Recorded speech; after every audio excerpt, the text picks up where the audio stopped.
만약에 내가 당한 피해가 심각한 피해라서 보호가 많이 필요한 상황이다라고 하면 학교폭력 신고 말고 경찰 신고도 같이 진행하시는 게 좋은데, 엄마 아빠가 걔랑 놀지 말라고 그랬는데 왜 걔랑 놀아가지고.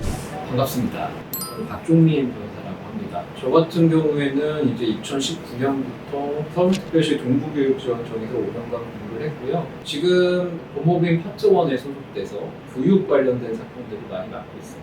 오늘 좀 궁금하실 내용을 제가 좀 준비를 해봤는데, 아이가 학교폭력 피해자가 됐다면 나는 어떤 거부터 어떻게 준비를 하고 해야 될까 부분에 대해서 좀 자세하게 말씀을 드리고 싶습니다. 일단 우리 아이가 학교폭력 피해자가 됐다고 하면 가장 중요하게 생각하셔야 되는 게 결국 피해를 어떻게 회복하느냐의 문제거든요. 뭐 학교폭력 절차로 진행을 하든 아니면은 뭐 경찰에 신고를 하든 이런 과정들 전부 다 자녀가 당한 피해에 대해서 어떻게 회복하는지에 대한 고민에서 시작을 하는 거잖아요.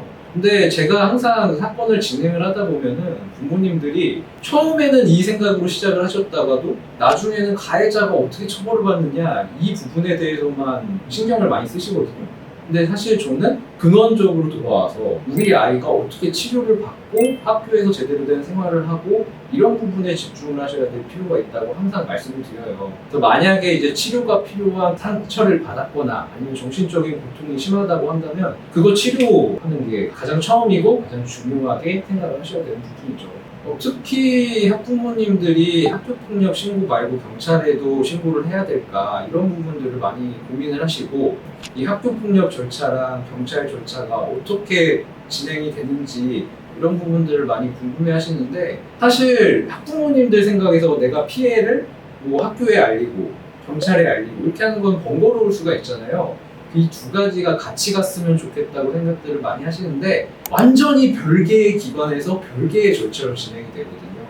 그리고 학교폭력 관련해서는 학교 그리고 교육청에서 담당을 하게 되고요. 경찰의 조사는 경찰, 그리고 나중에는 이제 법원, 소년법원 이런 식으로 진행이 되는데, 기본적으로 이 두 가지 절차는 완전히 분리돼 있고 이 둘 사이에는 소통이 이루어지기는 하지만 엄청 빠른 이런 즉각적인 소통이 이루어지지는 않아요. 그래서 만약에 내가 당한 피해가 굉장히 심각한 피해다, 심각한 피해라서 보호가 많이 필요한 상황이다라고 하면 학교폭력 신고 말고 경찰 신고도 같이 진행하시는 게 좋은데, 크게 다쳤거나 아니면 특히 성범죄 이런 것들은 학교폭력 절차에서 처리되기 어려운 부분들이 많이 있거든요. 왜냐하면 피해자, 가해자 입장이 굉장히 다를 수가 있기 때문에 이런 경우에는 경찰 신고도 병행하셔서 하시는 게 좋다 이렇게 말씀드릴게요. 제가 이제 항상 많이 받는 질문 중에 하나인데, 부모님들도 이제 피해를 당했다라고 하면은 우리 아이가 안타까워서 가지고 어떻게 해야 될지 이런 당황스러운 마음이 드시잖아요. 그러다 보니까 그 마음을 자녀한테 그대로 표출하시는 경우가 많아요. 보통 안 좋은 말로 가죠.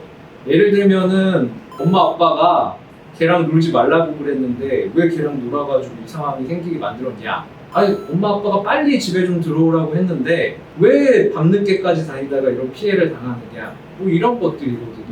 근데 사실 이거는 굉장히 안 좋으신 게, 그 아이가 피해를 당한 부분에 대해서 말을 안 할 수가 있어요. 부모님한테 혼나는 게 무서워서. 그리고 자기가 잘못이 있거나 자기한테 불리한 부분을 감출 수도 있거든요.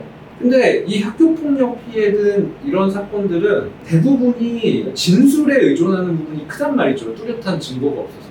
그럼 이제 진술의 신빙성에 대해서 판단을 할 수밖에 없는데, 아이가 그렇게 내가 제대로 된 말을 할 수 없는 상황으로 부모님이 만드시면은 그 학교폭력 사건에서 안 좋은 결과를 발생시킬 수밖에 없죠. 그렇기 때문에 부모님들께서 이렇게 다그치고 이러시는 방식으로 접근하시는 거는 안 좋다 이렇게 말씀을 드려야 될 것 같아요. 과거에 온라인상에서 보면은 이제 학교폭력 피해자가 됐을 때 이거를 아이한테만 해결하지 말고 부모님이 적극적으로 개입해야 된다 이렇게 정보들이 공유가 되면서, 그 정보 중에서 잘못된 정보들이 좀 있거든요.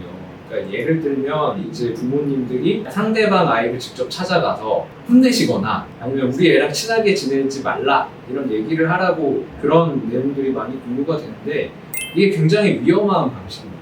왜냐하면 부모님도 이제 상대방에 대한 안 좋은 감정을 만나시기 때문에 그 아동이 느끼는 입장에서는 어른이 와가지고 나를 혼내 이런 상황에서 막 울거나, 반대로 아줌마가 아저씨가 뭔데 참견이에요. 막 이렇게 불손하게 나오는 경우가 있거든요. 그러면 이제 부모님들이 과한 행동으로 나아가실 수 있게도 되죠. 그랬을 때 아동학대나 이런 게 문제가 될 수가 있거든요. 그렇게 되면은 기존에 우리 아이가 피해자인 거 처리를 해야 되는데 오히려 내가 가해자의 입장이 반대로 돼서 굉장히 안 좋은 결과를 발생시키거나 내가 처벌을 받을 걸 두려워해야 되는 그런 상황이 올 수가 있어요. 당한 것도 억울한데 내가 가해자의 입장이 되면 얼마나 억울하겠습니까? 그래서 상대방 학생을 찾아가는 거는 절대 안 좋다. 그리고 우연히 만나게 되셨다고 하더라도 적극적으로 나가시는 거는 좀 위험하다 이렇게 말씀을 드리고 싶어요. 이 학교폭력이라는 게 통상적으로 맞거나 돈을 뺏기거나 이런 것들을 많이 생각을 하시는데 제가 만나는 대부분의 사안은요, 학교에서 생활을 하다가 학생들 사이에 갈등이 벌어지는 그런 상황이거든요. 그래서 학교로 얘기를 하시거나 이러셔도 이게 학생들 사이에 일상에서 벌어질 수 있는 갈등인지 아니면은 진짜 학교폭력인지 이 회색지대 사이에 있는 일들이 굉장히 많아요. 근데 이런 것들, 학교에서의 불편을 전부 다 학교폭력으로 신고를 하거나 뭐 경찰에 신고를 하거나 이런 처리를 하시게 되면 문제가 우리 아이가 학교 생활을 할 때 얘는 예민한 애다 이렇게 생각을 하시게 되는 경우들이 있거든요. 학교의 선생님이나 아니면 다른 학생의 학부모님들. 그러면은 이제 학교 생활을 할 때 쟤랑 친하게 지내면 안 된다. 쟤랑 친하게 지내면은 학폭 간다. 뭐 이렇게 문제가 될 수가 있겠죠. 그래서 내가 학교의 생활 과정에서 불편을 겪었고 내가 학교폭력을 당했다라는 생각이 든다고 하더라도 반드시 학교폭력 처리 절차로 진행을 해야 될까? 선생님과의 상담을 통해서 생활지도를 요청을 드릴까? 이런 부분들을 좀 곰곰이 고민을 해보실 필요가 있고 그리고 학교폭력으로 처리해야겠다는 생각이 드신다고 하면은 본인의 의사를 명확하게 학교에 학교폭력으로 처리를 해주세요 라고 말씀하시는 게 중요하고 반대로 학교폭력으로 처리는 원치를 않지만 생활지도를 해주셨으면 좋겠습니다. 이런 의사를 학교로 명확하게 알리시는 게 굉장히 중요하다고 할 수가 있겠습니다. 오늘 우리 아이가 학교폭력 피해자가 되었다면 어떻게 대처해야 되는지 더 알아봤는데요. 더 궁금하신 내용들 굉장히 많으실 것 같은데 댓글을 달아주시면 답변을 드릴 수 있는 부분이 있다면 답변을 드리도록 하고요. 저희 채널 많이 사랑해 주십시오. 여러분의 구독과 좋아요를 통해서 저희가 또 더 좋은 콘텐츠를 만들 수 있을 것 같습니다. 감사합니다.